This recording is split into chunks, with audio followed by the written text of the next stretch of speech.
अस्सलाम वालेकुम।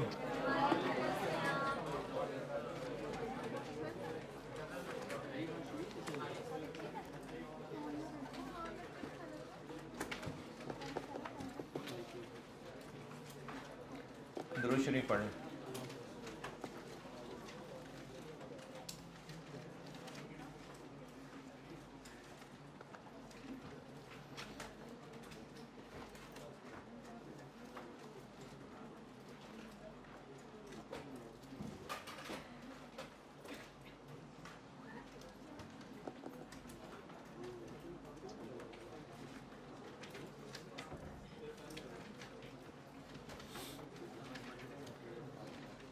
सवाल लिखें।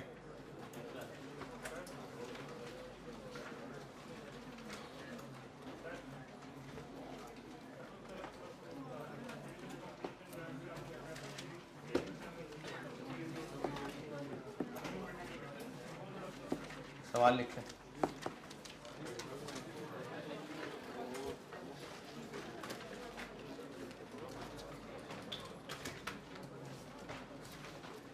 Following information relates to process 2.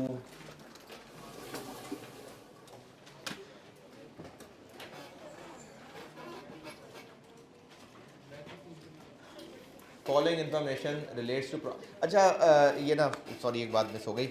ये जो मैं आपको नोट्स लिखवा रहा हूँ ना, मैं आपको डिनोमिनेटर के पॉइंट इकट्ठे करके बता रहा हूँ। ये मैं चाहूँगा कि आप बहुत एहतियात से इकट्ठे लिखें सब जगह। तो उसके लिए बेहतर ये है कि जब मैं सवाल करवाऊँ वो आप कुछ पेजेस बात कर लें, एक लाइन ही लिखिए ना फॉलोइंग इन्फॉर्मेशन। इधर बीच में सवाल डालेंगे ना तो आपके पॉइंट्स इधर उधर हो जाएंगे। तो मैं चाहता हूँ कि आप ये जो इस वक्त सारी मेहनत लिख रहे हैं प्रोसेस 2 की, जो मैंने आपको डिनोमिनेटर के 2 पॉइंट लिखवा दिए थे, 3 और लिखवाने हैं, बता रहा हूँ। तो ये पॉइंट्स इकट्ठे रख लें। अगर बीच में आप सवाल लिख भी लें और उनको कुछ डब्बों के अंदर अंदर करके लिखें तो भी ठीक है, लेकिन मुश्किल हो जाएगा काम। इसलिए आप इन नोट्स को इकट्ठे लिख लें और सवालों को फिर उनके बाद लिख लें। अच्छा, अब रही बात कि इनके लिए जगह कितनी चाहिए, तो मैंने 1 2 पॉइंट लिखे हैं और दोनों के लिए तकरीबन सेम लाइनें ही लगी हैं ना। मैंने उसी स्ट्रक्चर के ऊपर तो लिखा था, वही 3 4 5 लाइनें लगी हैं। तो इसी तरह से मैंने आपको अभी लिखवाने हैं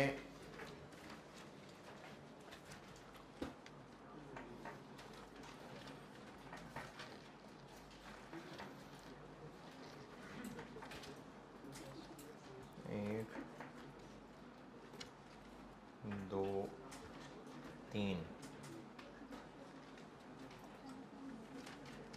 3 इसी तरह के मैंने अभी डिनोमिनेटर में लिखवाने हैं। फिर इसके अलावा आपको न्यूमरेटर के बारे में कुछ नोट्स लिखवाऊंगा और उसमें भी कोई कम से कम 1-1.5 पेज चाहिए होगा। तो कितने 2-3 पेज छोड़ दें।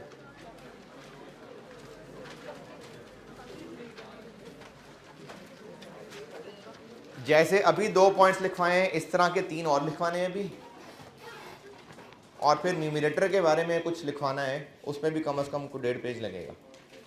तो 3 पेज काफ़ी है मेरे ख्याल में।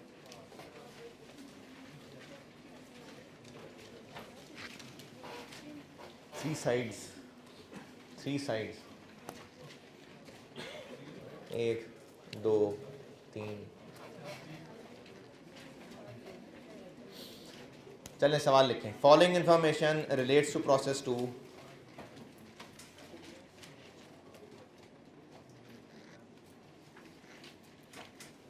फॉर द मंथ ऑफ, चलें मई ही लिख लें, for the month of May. अच्छा, प्रोसेस 2 है, अब चल पड़ा। Cost of units transferred in from process 1। ये फॉलोइंग इंफॉर्मेशन में बात चल रही है। अब cost of units transferred in from process 1।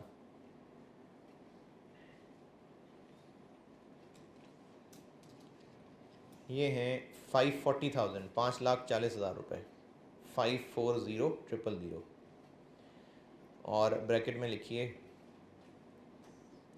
15,000 units, 15,000 units.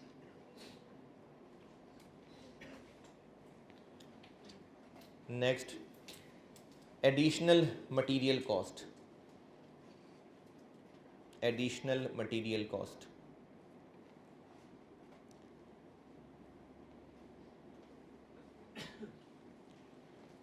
ये लिखिए 220,000, 2,20,000, और इसके साथ ब्रैकेट में लिखें 10,000 यूनिट्स।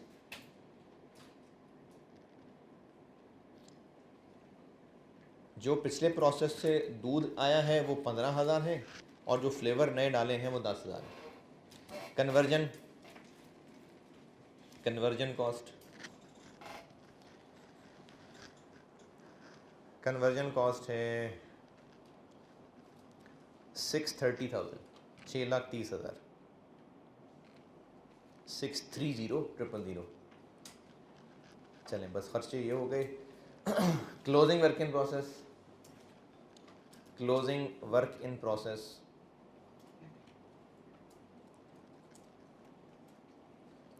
$2,500 यूनिट्स, 2,500 यूनिट्स, और ब्रैकेट में लिखें 80% complete, 80% complete.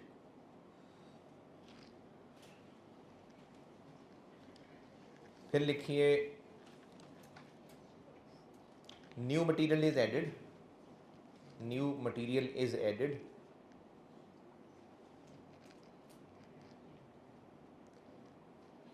at the end of process, new material is added at the end of process।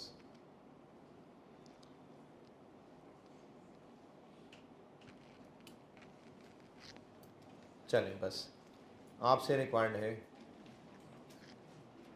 Statement of evaluation.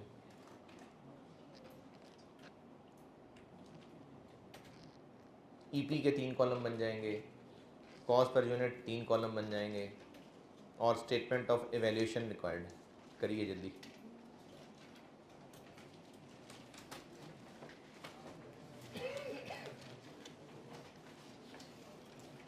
FIFO weighted average तो बताया नहीं, ओपनिंग नहीं है।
हाँ हाँ, प्रोसेस 2।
हाँ जी,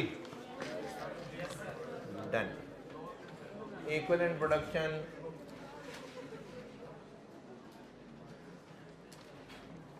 यूनिट्स, स्टेज ऑफ कंप्लीशन, और इक्विवेलेंट यूनिट्स हो गए अब 3 तरह के, एक P1, एक डी मटेरियल और एक कन्वर्जन। कंप्लीटेड यूनिट्स कितने?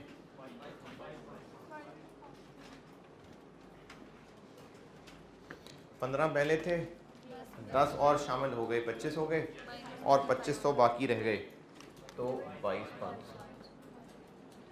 ये तीनों में 100%।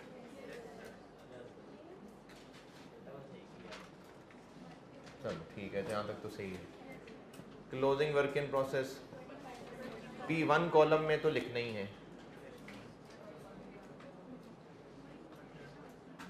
और कन्वर्जन में 80% लिखने हैं। इनमें न्यू मटेरियल लग चुका है, अभी नहीं लगा, तो न्यू मटेरियल में इसमें कुछ भी नहीं है।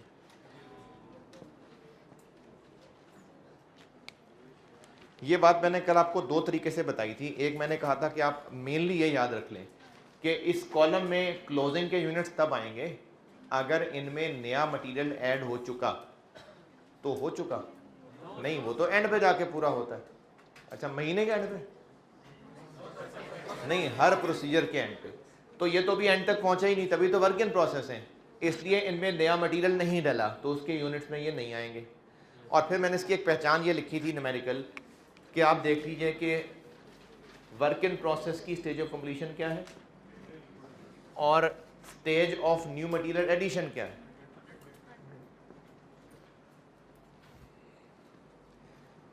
वर्क इन प्रोसेस की स्टेज ऑफ कंप्लीशन क्या है और स्टेज ऑफ न्यू मटेरियल क्या है, कि नया मटेरियल कब ऐड होता है।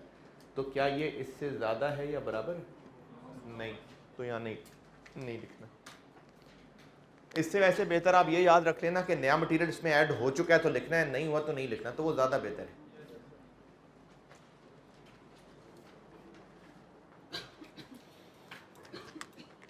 और ये बन गया 25,000, ये बन गया 22,500, और ये बन गया 24,500।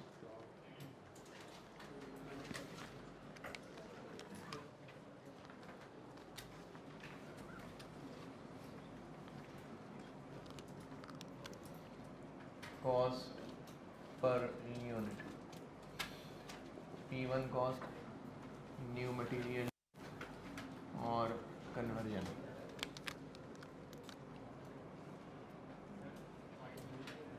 कितनी है करंट पीरियड कॉस्ट? 540, 220 और 630, और इसके डिनोमिनेटर हैं 25,000, 22,500 और 24,500। तो इसकी कॉस्ट पर यूनिट बन गई 21.60, 78,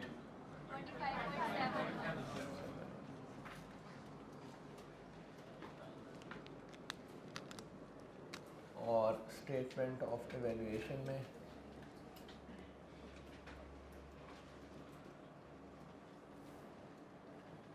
कॉस्ट ऑफ कंप्लीटेड यूनिट्स 22,500 है, इनटू ये तीनों,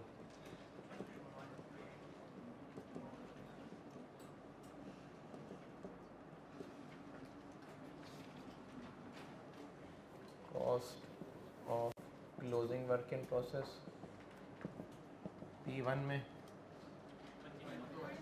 2500 इंटू न्यू मटेरियल है ही नहीं इस पे, कन्वर्जन में 2000 इंटू 25.7।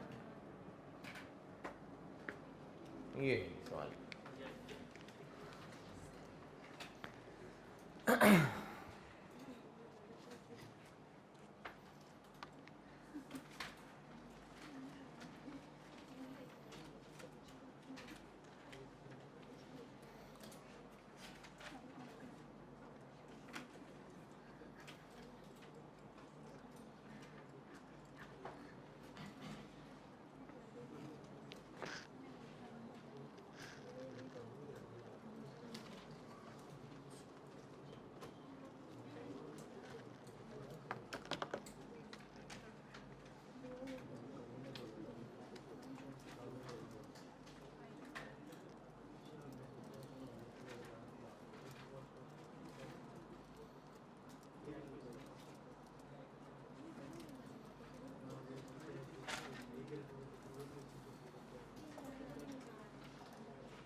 प्रोसेस 2 के कंप्लीटेड यूनिट्स,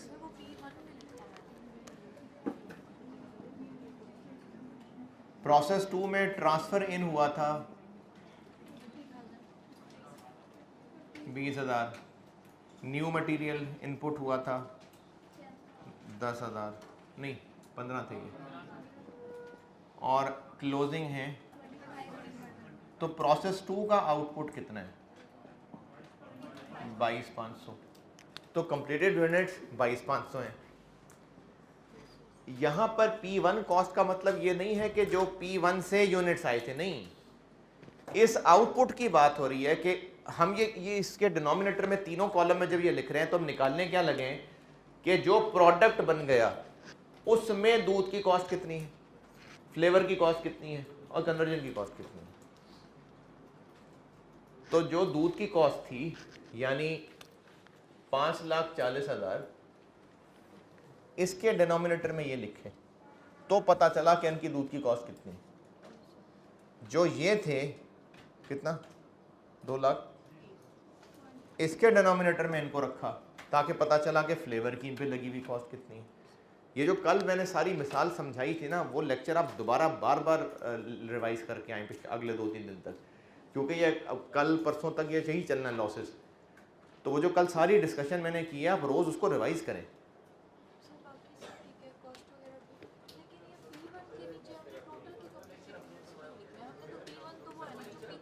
नहीं, कल वाला लेक्चर नोट किया था,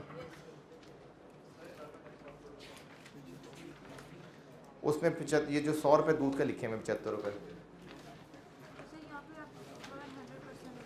वो जो 75 रुपये है वो क्या है, ये क्या है, ये 75 रुपये की क्या इंटरप्रिटेशन है?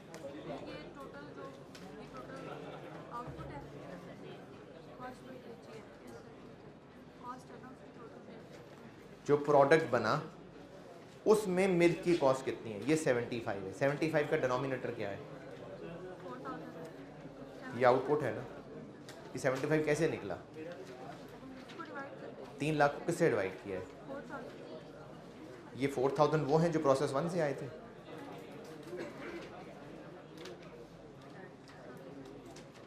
आउटपुट ही है ना, तो इसलिए डिनोमिनेटर में आउटपुट आएगा। ये वो 4,000 यूनिट्स हैं, या अगली मिसाल में ये वो 3600 यूनिट्स हैं, ये वो 400 यूनिट्स हैं।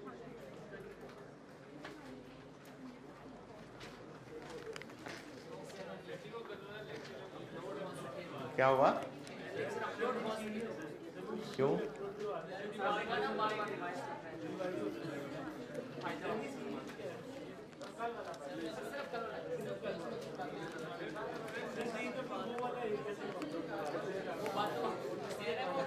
नहीं, वो तो मैंने शायद रिकॉर्ड ही नहीं किया था, कि किया था, हुआ था रिकॉर्ड।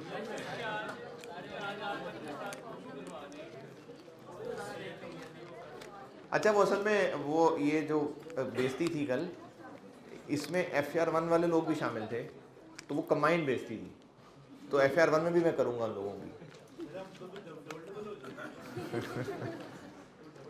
कोई बात नहीं है,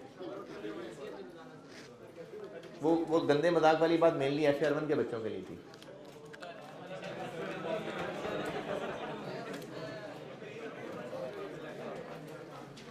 लेकिन आप FR1 में भी बैठे होते हैं।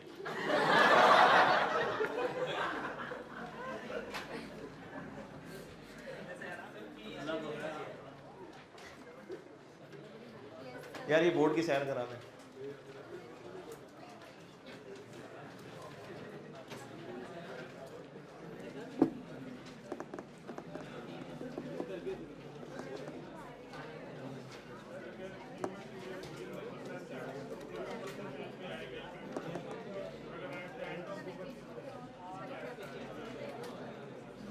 अगर new material closing work in process में ऐड हो चुका, डल चुका हुआ है, तो फिर इसकी लाइन में क्लोजिंग के यूनिट्स लिखेंगे। अगर अभी क्लोजिंग वर्क इन प्रोसेस में नया मटेरियल नहीं डला है तो यहां पर क्लोजिंग के यूनिट्स नहीं आएंगे।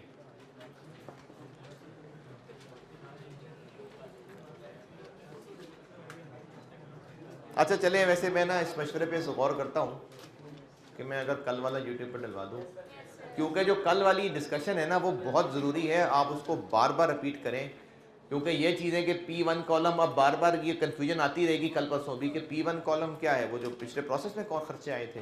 तो इसलिए आप ना उस पोर्शन को बार बार सुने, एटलीस्ट इन 2-3 दिन के अंदर रिवाइज़ करें। ठीक है, मैं देखता हूँ, मैं उसको, मुझे शाम को मैसेज करके दोबारा याद दिला देना।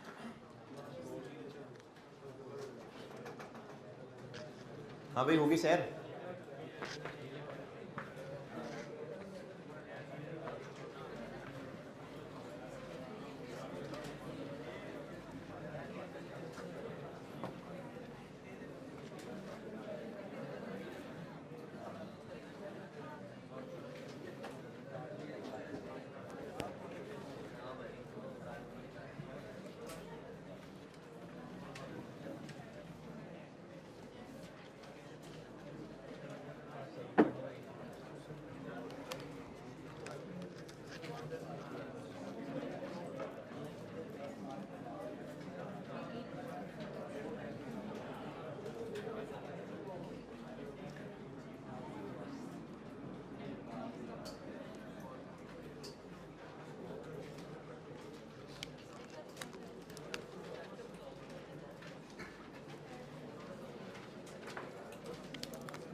ओपनिंग वर्क इन प्रोसेस की ईपी में लाइन कब आती है? ईपी में ओपनिंग की लाइन तब आती है जब FIFO होता है। तो FIFO के केस में ओपनिंग की लाइन जब ईपी में लिखनी है तो वो इन 3 कॉलम्स में क्या क्या लिखनी है ये बताने लगे।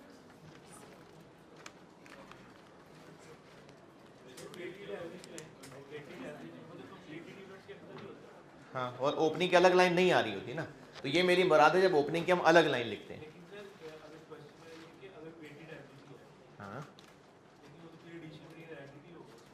नहीं, ओपनिंग की लाइन ही उसमें नहीं आ रही ना।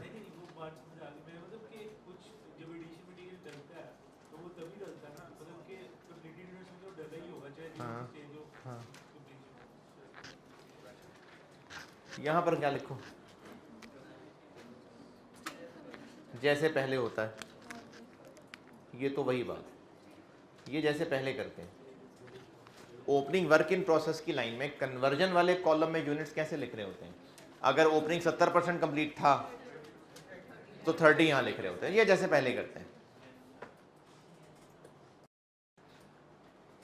यहाँ पर क्या करूँ?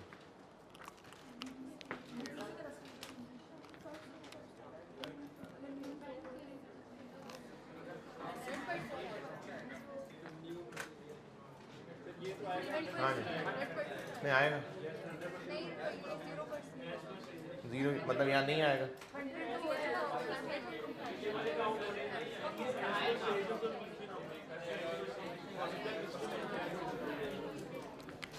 FIFO मेथड है, FIFO, और पर यूनिट कॉस्ट निकालते हुए न्यूमरेटर में क्या आ रहा है? बस करंट पीरियड, न्यूमरेटर बस current period cost. FIFO method है, कॉस्ट पर यूनिट निकालते हुए न्यूमरेटर में क्या है? बस करंट पीरियड कॉस्ट। तो इसके न्यूमरेटर में क्या होगी? जो इस महीने में फ्लेवर ऐड हुआ। कॉस्ट पर यूनिट निकालते हुए FIFO मेथड है, तो न्यूमरेटर, डिनोमिनेटर, न्यूमरेटर में क्या होगा? सिर्फ current period cost. New material के न्यूमरेटर में क्या आ रहा होगा? जो इस महीने फ्लेवर ऐड हुआ है। उसके डिनोमिनेटर में ये यूनिट्स होने चाहिए या नहीं? डिपेंड करेगा कि इनमें नया मटेरियल इस महीने डला है या पिछले महीने डल गया था। यहां पर लिखेंगे किस सूरत में, अगर इनमें फ्लेवर इस महीने ऐड हुआ या पहले ही हो गया था, इस महीने ऐड हुआ। नहीं समझ आई बात। कॉस्ट पर यूनिट जब हम निकाल रहे होते हैं तो उसमें अब 3 न्यूमरेटर हो जाएंगे ना, 3 कॉलम हो जाएंगे, और जो यहां पर फिगर आ रही होगी वो होगी करंट पीरियड कॉस्ट, कि इस महीने में जो फ्लेवर्स जितने रुपए के ऐड हुए हैं इसके डिनोमिनेटर में वो यूनिट्स आने चाहिए जिन पे ये खर्च हुआ है। तो इसके डिनोमिनेटर में ये ओपनिंग वाले यूनिट्स आने हैं कि नहीं आने। अगर ओपनिंग वर्क इन प्रोसेस पे इस महीने न्यू मटेरियल डला है तो डिनोमिनेटर में इसके यूनिट्स आने चाहिए, और अगर इसमें पहले ही फ्लेवर ऐड हो चुके थे तो नहीं आने चाहिए।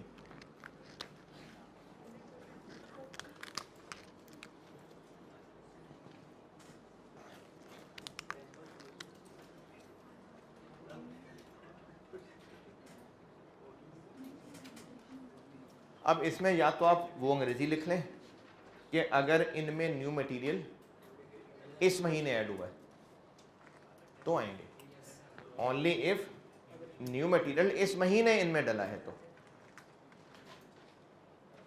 बेहतर तो यह कि ये बात याद रख लें, लेकिन फिर भी अगर न्यूमेरिकल पहचान रखना चाहें तो वो ये है।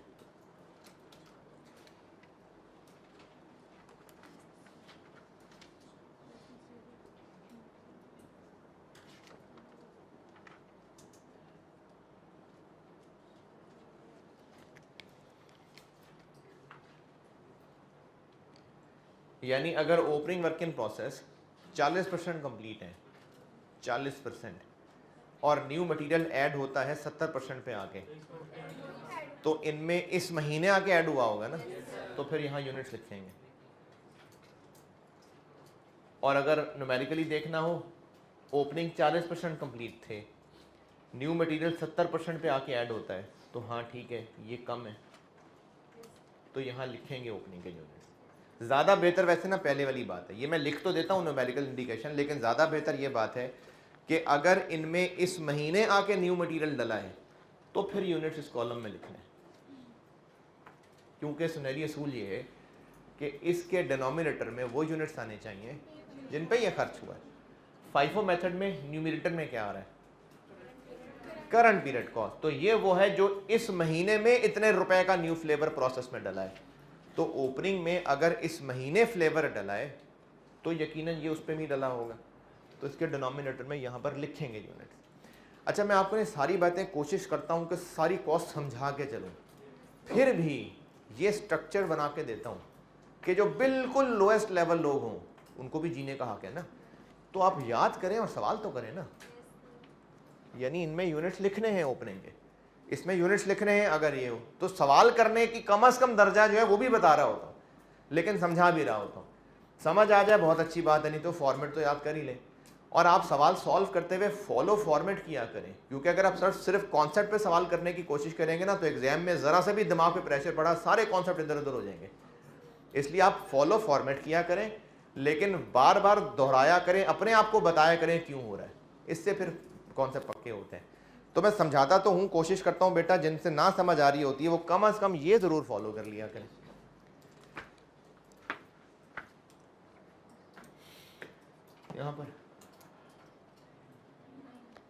यहाँ पर ओपनिंग के यूनिट्स आएंगे कि नहीं? तो इनमें दूध की कॉस्ट नहीं लगी हुई, वो इनमें पिछले महीने ही लग गई थी। क्यों? क्योंकि वो दूध आया ही पिछले महीने था, वो तो पिछले महीने प्रोसेस 2 में आ गए थे। तो दोबारा सुन लें, नहीं समझ लगी।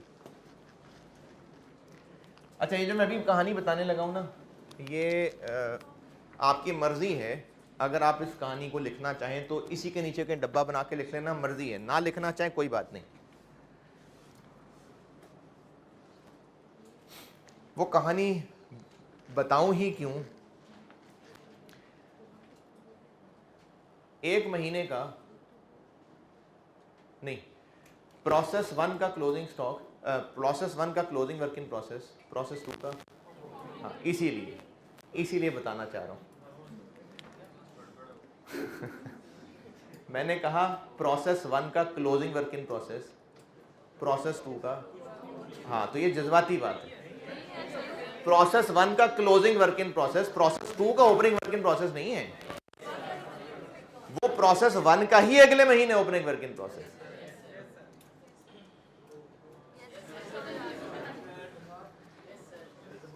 दोबारा, प्रोसेस 1 का closing work in process, process 2 का ओपनिंग वर्क इन प्रोसेस नहीं है, वो प्रोसेस 1 में ही अगले महीने ओपनिंग होगा। ये जो अभी इस वक्त काम कर रहा हूं ना, अगर ये नोट करना हो तो मर्जी है, मैं रिक्वायर नहीं कर रहा कि आप नोट करें।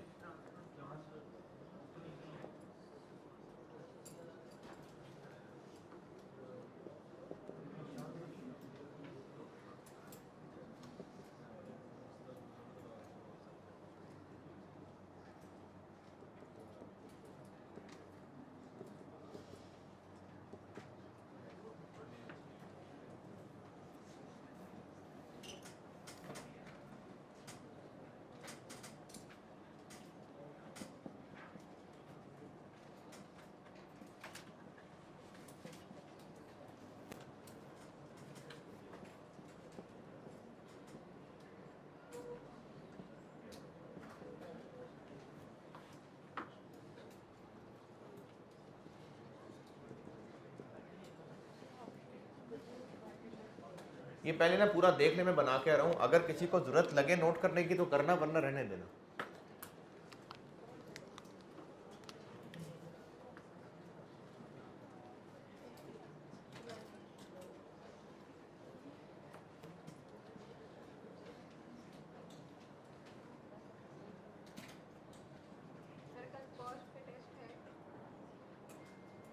कल जुमेरात? जी बिल्कुल है।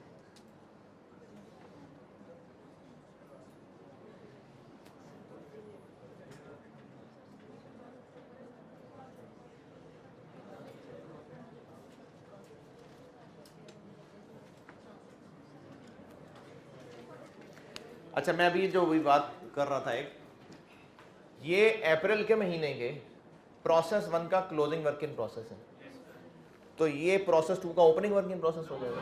नहीं, प्रोसेस 2 में गया ही नहीं है अभी। यही 1500 मई के महीने में ओपनिंग वर्क इन प्रोसेस होगा और प्रोसेस 1 ही का ओपनिंग वर्क इन प्रोसेस होगा। ये जो प्रोसेस 2 में क्लोजिंग वर्क इन प्रोसेस था, ये अगले महीने इसका ओपनिंग है।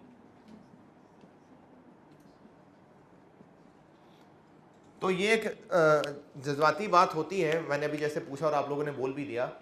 बच्चे ये समझते हैं कि प्रोसेस 1 का closing work in process process 2 का ओपनिंग वर्क इन प्रोसेस है। ऐसा नहीं है।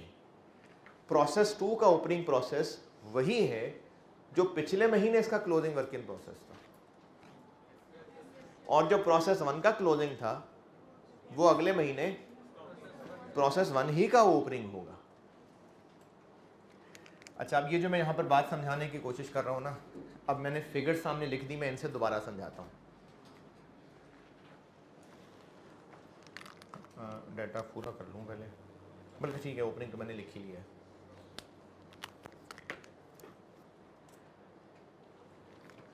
मैं इस वक्त इसकी बात कर रहा हूँ, मैं इस वक्त इस डब्बे की बात कर रहा हूँ। हम मई के महीने में हैं और प्रोसेस 2 की कैलकुलेशंस कर रहे हैं। ये 2000 किलो अगर 60% कंप्लीट था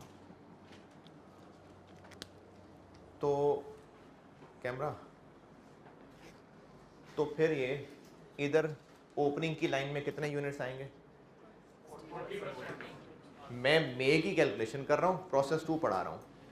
2000 ओपनिंग वर्क इन प्रोसेस थे, 60% कंप्लीट थे। मई का सवाल सॉल्व करते हुए ईपी के अंदर मैं इसको कन्वर्जन कॉलम में कितना लिखूं? 40%, ठीक है, जैसे पहले होता था। ये फ्लेवर अगर इनमें ऐड हो चुका है, इस महीने में ऐड हुआ है, तो फिर यहां लिखूंगा। अगर ये पिछले महीने में ऐड हो गया था तो फिर यहां नहीं लिखूंगा।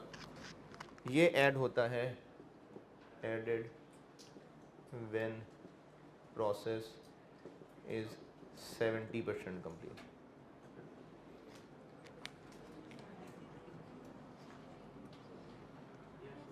तो ये इस महीने में फ्लेवर डले हैं या इनमें पिछले महीने ही डल गए थे, तो फिर यहाँ डिनोमिनेटर में 2000 लिखूंगा। ये 1200 और 2000 वाली बात पहले समझ लें, फिर मैं ये बताता हूँ। मे का सवाल कर रहे हैं, प्रोसेस 2, इन 2000 की बात समझा रहा हूँ ये मैं आपको। ये 2000 60% कंप्लीट थे। अब इस महीने में कन्वर्जन कॉलम में कितने आएंगे? 40%, ठीक है। 2000 का 40%, 1200 नहीं, सॉरी 800, कन्वर्जन 800। और इस महीने में फ्लेवर जो ऐड हुए वो ऐड होते हैं 70% पे, तो इन 2000 में अब जाके फ्लेवर ऐड हुआ होगा, या पिछले महीने ही हो गया था, अब हुआ होगा। इसलिए फ्लेवर की पर यूनिट कॉस्ट निकालते हुए डिनोमिनेटर में ये 2000 आएंगे। ये 2000 और ये 800, ओके सारे?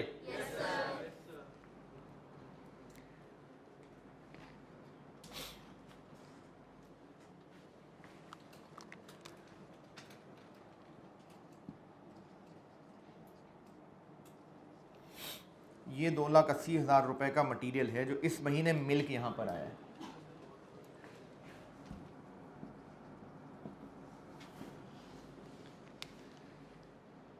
ये 2000 किलो में जो मिल्क है वो इसमें से या इसमें से? जी 10,000 में से, किसमें से? 10,000 में से, क्योंकि मिल्क इस प्रोसेस में आना है तो फिर उसी के अंदर से चीजें बच रही हैं। तो ये जो 2000 है वो इसमें से है, इसमें से नहीं है। जाग रहे हैं? ये 2000 किलो इस मिल्क में से हैं, इस मिल्क में से नहीं है ना? तो इसलिए 2,80,000 के डिनोमिनेटर में ये 2000 नहीं आने चाहिए, और कभी भी किसी भी सवाल में नहीं आएंगे। अब इसमें इतनी सारी कहानी समझ नहीं आई, तो opening work in process FIFO method में जब आप लाइन लिख रहे होंगे तो इसमें यूनिट्स नहीं लिखने, इसमें जैसे पहले परसेंटेज के हिसाब से लिखते हैं लिखने हैं, और ये तब लिखने हैं अगर इस महीने में इनमें फ्लेवर डला है, इनमें नहीं लिखने यूनिट्स। जी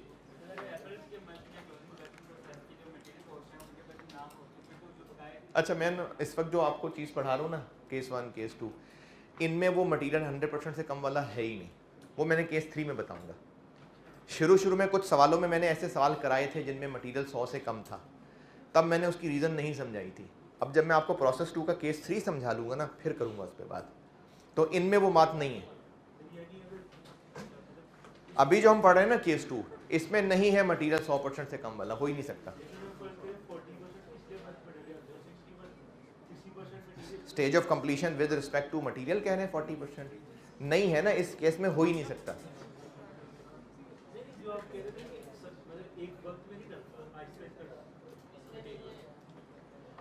इसमें नहीं है, वो केस 3 में समझाऊंगा। ये 12,000 किलो जो 2,80,000 रुपए के हैं, इनमें से ये 2000 बचे हुए हैं, इनमें से नहीं है ना। तो जब ये इनमें से नहीं है तो इसके डिनोमिनेटर में ये 2000 आना चाहिए, आना चाहिए। इनमें से ये नहीं है, ये उस मिल्क में से, इस मिल्क में से नहीं है। ये 2,80,000 रुपए का खर्चा इन पे नहीं आया हुआ है। ये जो पिछले महीने 10,000 किलो यहां आए थे ना, इनमें से ये बचे हुए थे। ये इस महीने वाला मिल्क है, उसमें से ये नहीं है। तो जब इसमें से ये नहीं है तो ये खर्चा इन पे नहीं है, इसलिए इसके डिनोमिनेटर में ये यूनिट्स नहीं आने।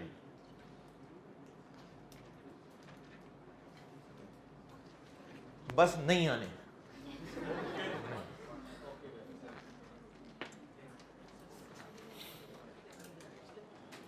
वो जो उधर कहानी बताई है, अगर किसी को काम की लगे, कुछ लिखना चाहे तो मर्जी है, वरना मैं कोई कह नहीं रहा कि लाजमी लिखें। हैं? क्या हुआ?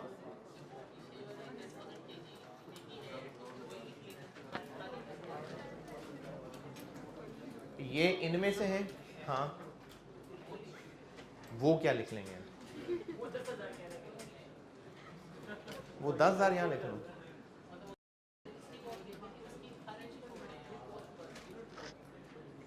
हम मे का सवाल कर रहे हैं, कॉस्ट पर यूनिट निकालते हुए न्यूमरेटर में क्या लिखा हुआ है?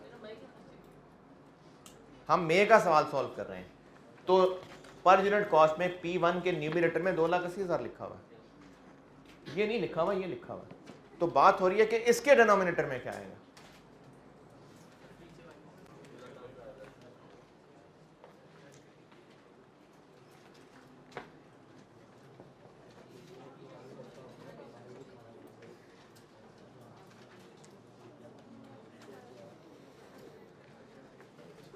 चलें, जो जितना नोट कर रहे हैं करें, फिर मैं चौथे पॉइंट पे हूँ।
ये एग्जाम में बैठ के ये चीजें आपको आसानी नहीं देंगी, ये आप और मुश्किल में आ जाएंगे।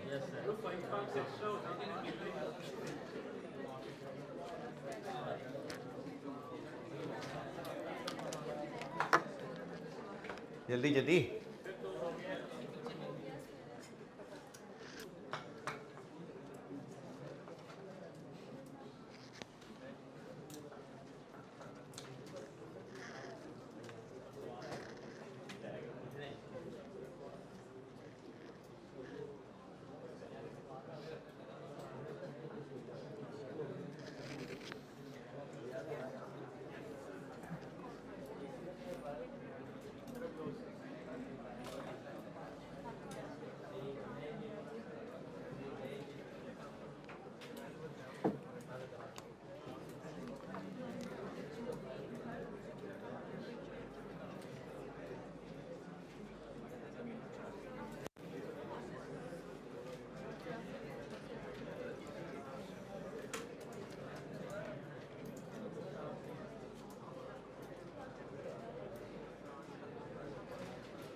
हैं? नहीं। हाँ, बिफोर वाला मुश्किल है।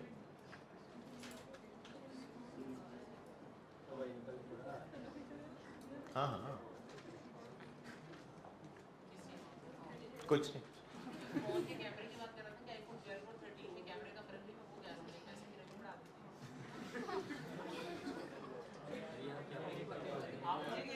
नहीं नहीं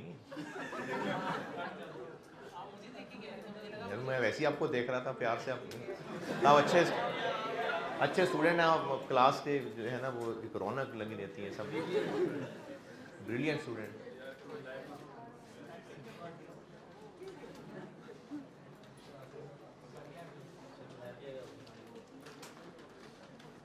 अगर लॉसेस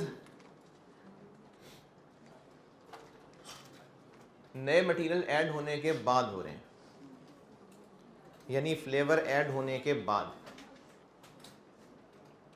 तो फिर ईपी में जो एबनॉर्मल लॉस या एबनॉर्मल गेन की लाइन आती है उसके यूनिट्स किस कॉलम में लिखने हैं ये बताने लगा।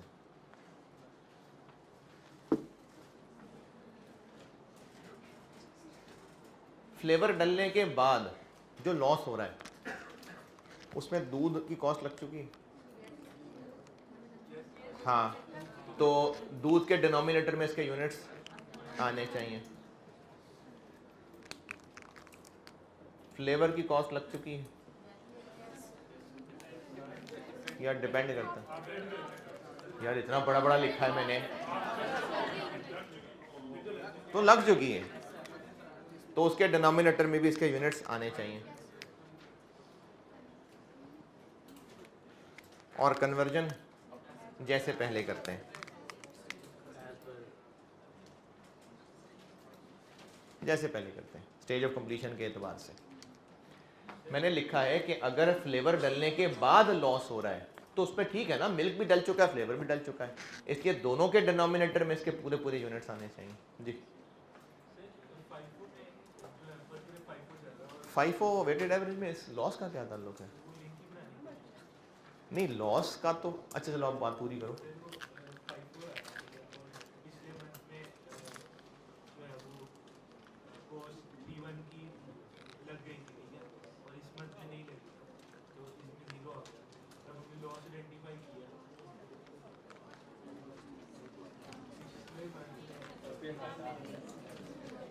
अच्छा, पहले सीधे सीधे सवाल, एक बार लॉस को गुजर जाए ना सवाल, फिर देखना, एक बार डाटा सामने होना फिर पूछ लीजिएगा। वही तो कह रहा हूँ ना, एक बार सवाल पूरा सॉल्व। P1 में क्यों आ रहा है? क्योंकि मिल्क तो है ही ना, वो प्रोसेस 2 में मिल्क ही तो एंटर हो रहा है, तो closing work in process milk तो है ही है, लॉस मिल्क तो है ही है।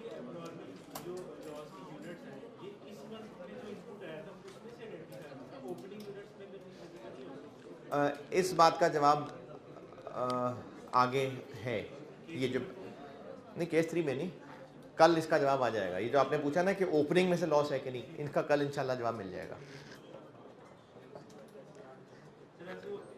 हैं कल,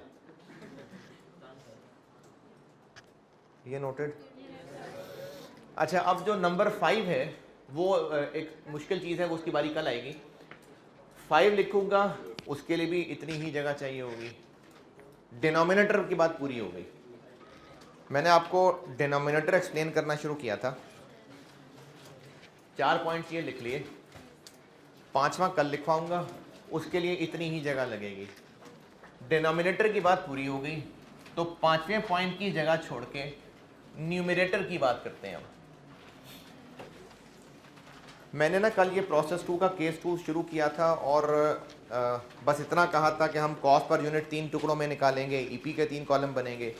उसके बाद फिर मैंने डिनोमिनेटर को एक्सप्लेन करना शुरू किया था, उसमें ये 5 पॉइंट्स लिखवाने, मैंने 4 हो गए, 5वें इतनी ही जगह लगेगी, 5वें की उसकी जगह बस रख लें, वो कल लगेगी जगह। अब मैं न्यूमरेटर पे करने लगा हूँ बात, न्यूमरेटर को एक्सप्लेन करते हैं।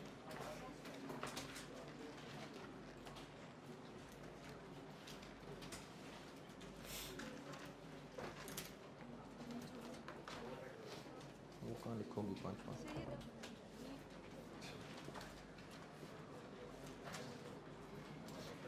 न्यूमरेटर पे कर रहा हूँ बात, चाहे FIFO मेथड हो चाहे वेटेड एवरेज मेथड हो, न्यूमरेटर 3 होंगे। ये तो कल भी की, आज भी सवाल में की बात, 3 न्यूमरेटर होंगे, P1 column, new material, conversion. ये तो बात कल कर चुका था। न्यूमिनेटर के हवाले से बस सिर्फ इतनी गाइडेंस देनी काफ़ी है कि नॉर्मल लॉस की रिकवरी वैल्यू का क्या करना है। तो इसमें एक पॉइंट ये कि if losses occur after new material addition then, अच्छा नॉर्मल लॉस की रिकवरी वैल्यू का अब तक क्या कर रहे थे, अब से पहले तक मटेरियल में से उसकी स्क्रैप लेस कर रहे थे, कन्वर्जन में से क्यों नहीं? बस ऐसी आसानी के लिए, वो मटेरियल ही है जो ज़ाया हो रहा है। तो इसमें भी जो स्क्रैप वैल्यू है वो P1 में से लेस कर देंगे, यानी बस दूध में से ही लेस कर देंगे।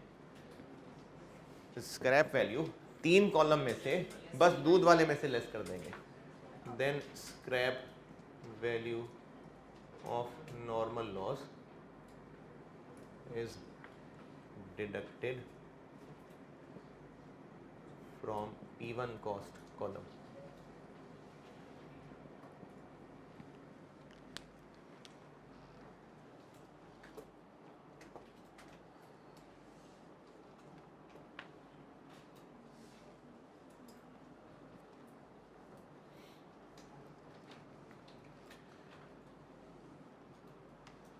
इसका जो पॉइंट 2 लिखूंगा और इसका जो पॉइंट 5 लिखूंगा वो हैं आपस में कनेक्टेड।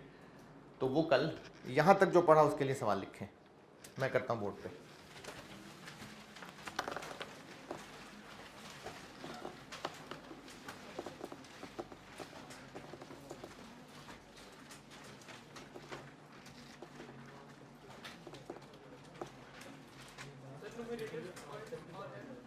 एक और है लेकिन वो लंबा चौड़ा पॉइंट है, पेज लगेगा उस पर। मैंने आपसे जो 3 को पेज छुड़वाए थे तो उनमें से 1.5 पेज मैंने न्यूमरेटर के लिए छुड़वाया था।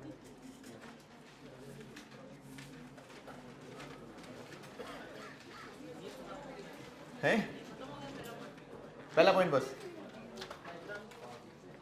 नहीं इसमें क्या डायग्राम बताओ यार। मैंने कहा है न्यूमरेटर में जब आप पर यूनिट कॉस्ट निकाल रहे होंगे तो नॉर्मल लॉस की स्क्रैप वैल्यू मिल्क वाली कॉस्ट में से माइनस कर लेना बस। ये जो आपसे 3 पेजेस छुड़वाए थे उनमें डिनोमिनेटर के भी 2-3 पॉइंट और लिखने थे, 2 और लिखने थे। एक ये हो गया, इतनी कल और जगह चाहिए, और कम से कम 1.5 पेज मैंने कहा था न्यूमरेटर के लिए, तो उसमें से ये लिखा है अभी, तो अभी बाकी पेज चाहिए अभी, वो कल भरूंगा। अभी सवाल लिखें, यहाँ तक जो पढ़ा वो मैं बोर्ड पे करके दिखाता हूँ। Following information relates to process 2 for the month of May. Following information relates to process 2 for the month of May.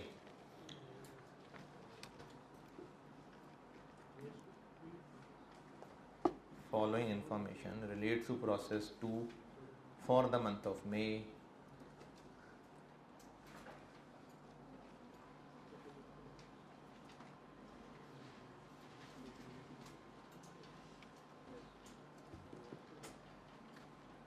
Opening work in process की कॉस्ट नहीं sorry, opening work in process की heading, opening work in process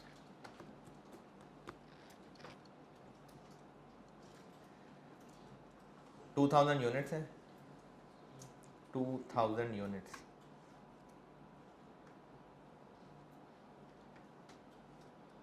और ये हैं 60% complete, 60% complete.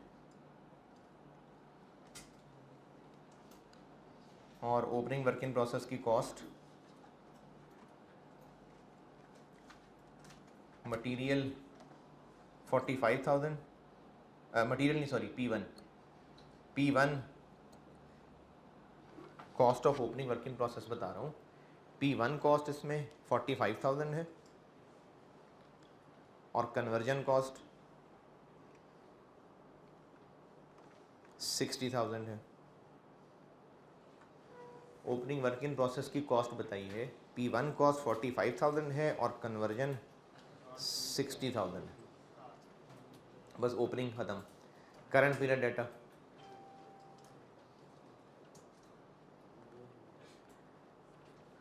Current period data में cost of units transferred in, cost of units transferred in,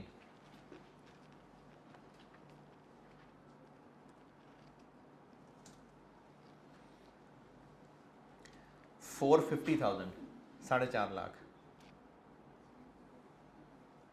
450,000, 4.5 lakh, और bracket में लिखिए 22,000 यूनिट्स, 22,000 यूनिट्स। न्यू मटेरियल,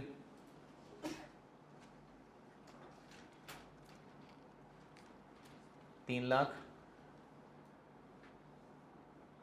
300,000, और ब्रैकेट में लिखिए 10,000 units.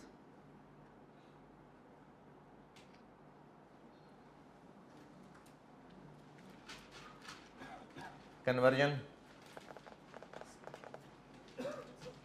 Conversion cost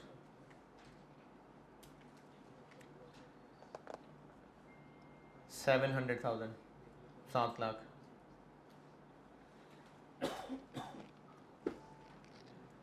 closing work in process, closing work in process 3,000 units, 3,000 units, 75% complete, 75% complete.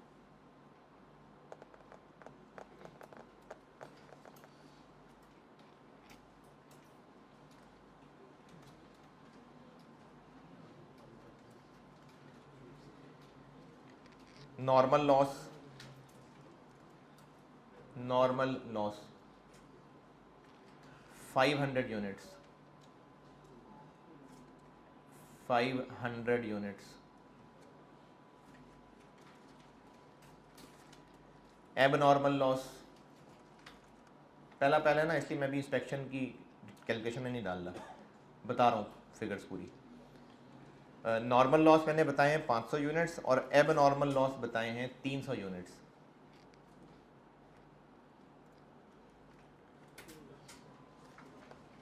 New material is added,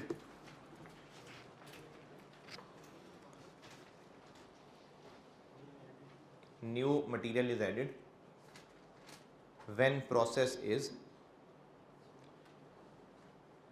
70% complete. New material added when process is 70% complete. क्या सवाल पूरा हो जाए फिर बताता हूँ। अच्छा, ये होमवर्क ही ट्राई कर लें यार आप। मैंने खुद करना था लेकिन टाइम लग जाएगा ज़्यादा। इसको आप होमवर्क करें ट्राई ज़रूर। सारी चीज़ें तो बता दी हैं। अभी चल रहा है सवाल, अभी रजिस्टर क्या बंद, अभी चल रहा है सवाल। मैंने लिखवाया new material is added when process is 70% complete. Inspection stage, inspection stage 80%, inspection stage 80%। ये किस लिए बताइए?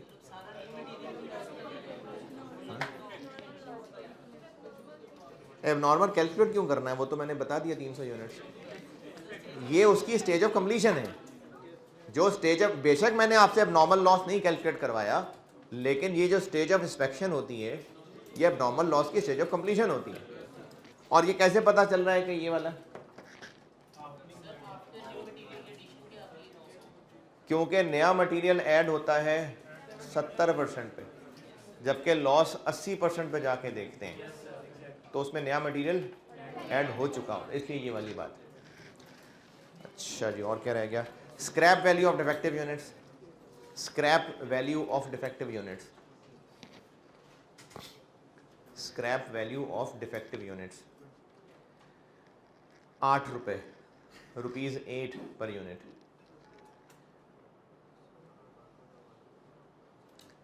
रिक्वायर्ड है आपसे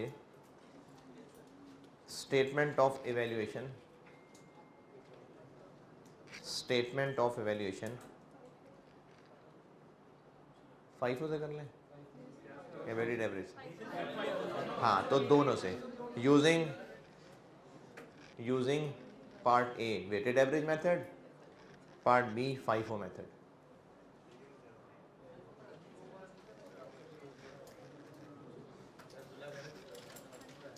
FIFO मेथड से भी और वेटेड एवरेज मेथड से भी। ये आप कर रहे हैं सारे।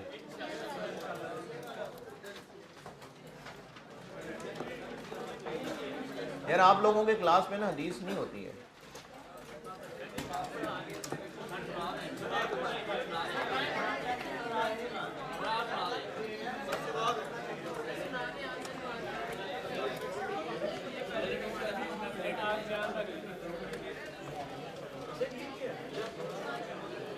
ये मैंने आज होमवर्क देना था, लेकिन मुझे लगा कि पहले अपना बना के करते हैं, फिर उसके बाद।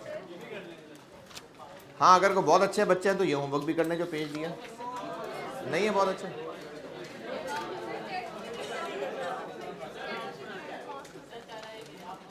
टेस्ट कहाँ तक है यार? तो बताया था 3-4 दिन पहले, लेक्चर 42 तक।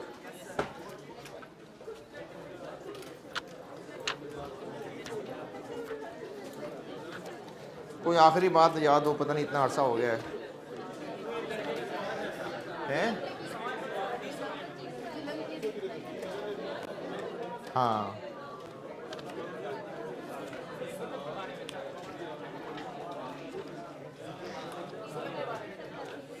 वो आया नहीं इसका।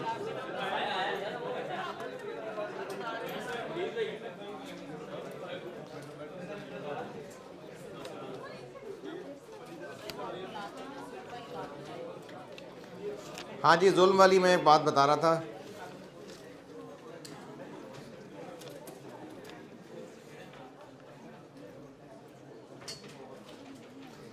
अच्छा, एक कुछ अर्सा पहले एक स्टूडेंट ने एक सवाल पूछा था कि सरकारी इदारों में जाएं तो वो तमीज़ से बात नहीं सुनते और उनको फिर बुरे तरीके से बात करते हैं तो सुनते हैं, तो फिर क्या करें? शरीफ बंदे की बात नहीं सुनते।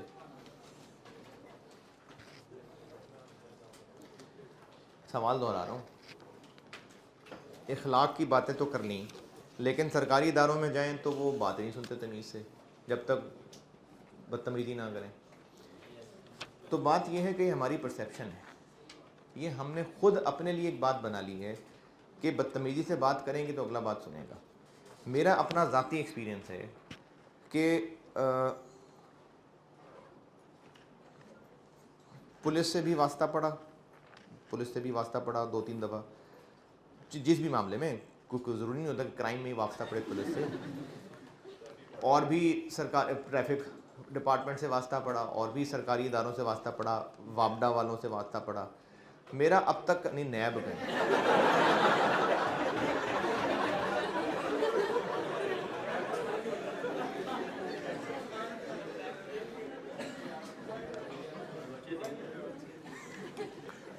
मेरा अब तक का ज़ाती एक्सपीरियंस ये है कि चाहे लोग जैसे मर्जी बदतमीजी से किसी से बात करते हों, ऐसा बहुत कम होगा कि आप अगर अच्छे अखलाक से बात करें तो अगला आपसे आगे बदतमीजी करें। नहीं, आप अच्छे अखलाक से बात करें, आपसे वो काम बिल्कुल अखलाक से ही बात करेगा।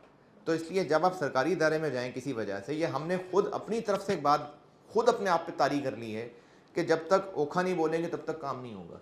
ये हमने बात कर ली है।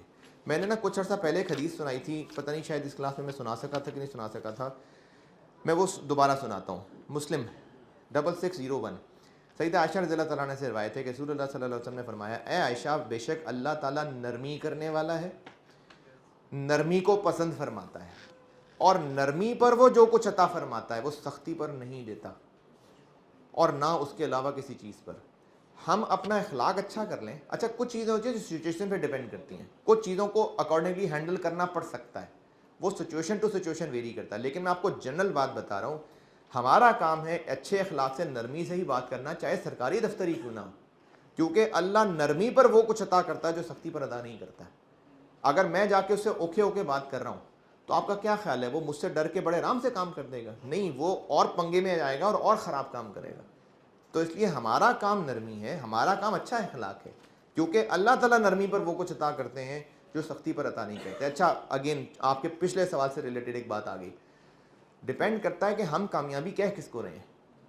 अगर हम एक मीटर लग जाने को कामयाबी समझ रहे हैं और जब तक उससे बदतमीजी से बात नहीं करेंगे नया मीटर नहीं लगेगा, नरमी से बात करेंगे नहीं लगेगा नया मीटर, तो हम समझ कामयाबी नया मीटर लगने को रहे हैं। जबकि क्या पता कि हम जो नया मीटर लगवाने जा रहे हैं उसमें खैर ना होती और उसके बगैर ही अल्लाह हमारे काम आसान कर दे।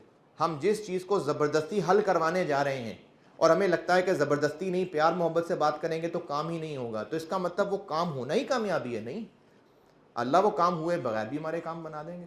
तो इसलिए हमारा काम ये होता है कि हम अच्छे अखलाक से, नरमी से बात करें। और आप तजुर्बा करके देख लें, चूँकि जवान लोग हैं ना, आपके अंदर गर्मी बहुत होती है ना, तो आप बात गुस्से से ही करते हैं और आप लोगों को लगता है कि शायद यही बहादुरी और यही मर्दानगी है कि आप गुस्से से बात करें। चलो मर्दानगी नहीं, मैं लड़कियों की भी बात कर रहा हूँ। ज़रूरी नहीं है कि आप जाकर किसी से गुस्से से, बदतमीज़ी से बात करेंगे तो आप हक पे होंगे, नहीं, ये तरीका नहीं। आप अच्छे तरीके से, अच्छे अखलाक से बात करें तो अल्लाह नरमी पर वो कुछ अता फरमाते हैं जो सख्ती पर नहीं देते। कल मुलाकात होगी इंशाअल्लाह।